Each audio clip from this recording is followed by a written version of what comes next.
Shukrani sana Witness Ngalawa kwa kuweza kutupitisha katika habari za michezo na burudani, na ndivyo ambavyo tunatamatisha habari yetu ya kutwa nzima leo. Mimi sina la ziada, ni kutakie usiku mwema, lakini na kuacha na utabiri wa hali ya hewa kwa saa 24 zijazo. Ni utabiri wa hali ya hewa kutoka Mamlaka ya Hali ya Hewa Tanzania, ukiwasilishwa nami Godfrey Kazinja.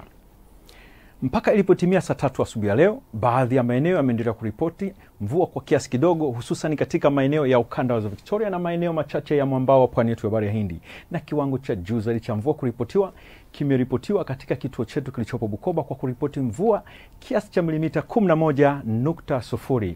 Na picha za satellite kwa mchana wa leo zimetuonyesha uwepo wa mawingu mazito kwa kiasi kidogo katika maeneo ya ukanda wa Victoria pamoja na sehemu za magharibi mwa nchi.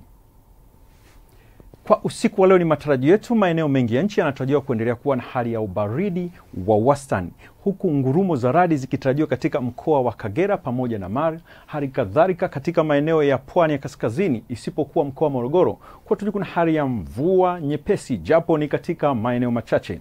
Sehemu nyingine za nchi zikitarajiwa kuwa na hali ya ukavu kwa ujumla. Na mifumo ya upepo inatuonyesha kwa siku ya kesho upepo kwa ujumla unatarajiwa kuendelea kuwa wa wastani katika maeneo mengi ya nchi.